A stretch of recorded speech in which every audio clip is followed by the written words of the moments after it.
भावना है इस private bill की कि जो ये फ्लेक्सी फेयर के नाम पर जो दोहन और शोषण चल रहा है, इस पर एविएशन मिनिस्ट्री रोक लगाए।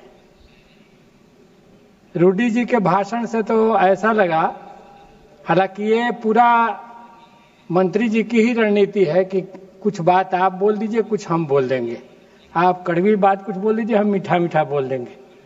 तो चूंकि मैं इसको उसी रणनीति का हिस्सा मानता हूं, उन्होंने तो इस ढंग से रखा कि हमको महसूस होने लगा कि हम लोग बेकार ही मजदूर किसान के खून पसीने की बात करते हैं। वो उनकी जो चर्बी है वो देश हित में है और वो बड़ा जरूरी है देश के लिए। इस ढंग से वो बात रखने की कोशिश की। ये ठीक नहीं, सदन में इस ढंग का आर्गुमेंट ठीक नहीं है। नहीं, माननीय सदस्य कौन क्या बोलेगा, ये तो अपनी अपनी अभिव्यक्ति है। तो मैं भी अपनी ही अभिव्यक्ति, अध्यक्ष महोदय, दूसरे मैं भी अपनी ही अभिव्यक्ति रख रहा हूं। आप अपनी अभिव्यक्ति करो, मैं टोक थोड़ी रहा हूं आपको, लेकिन आप दूसरे की अभिव्यक्ति पर सवाल उठाओ कि वो ऐसा क्यों बोल रहे थे।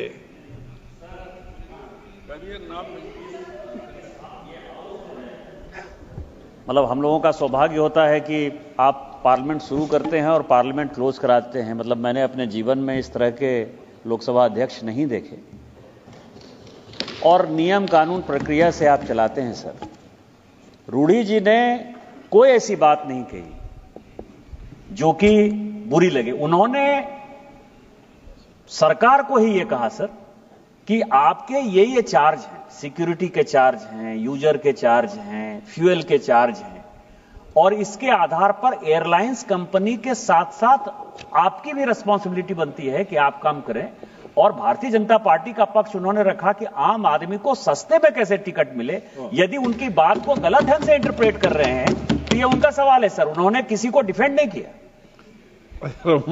इस देश में रेलवे लाइन किसानों की जमीन पर है, सड़कें किसानों की जमीन पर है, अधिग्रहण सरकार के नाम पर हुआ है, कुछ दूर चिकना करके टोल टैक्स नजदीक पर लगाया जा रहा है, प्राइवेट कंपनियों को रेल दिया जा रहा है, उसी तरह से हवाई जहाज भी।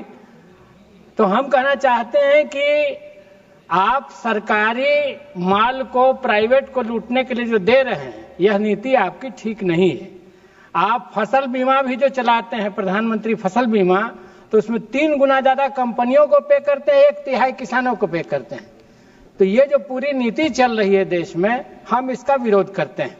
और इसीलिए हमने इस बात को कहा कि किसानों के खून पसीने की बात लगता है कि करना बेईमानी हो गई है, अमीरों के चर्बी की बात ज्यादा प्रधान हो गई है। बहुत बहुत धन्यवाद।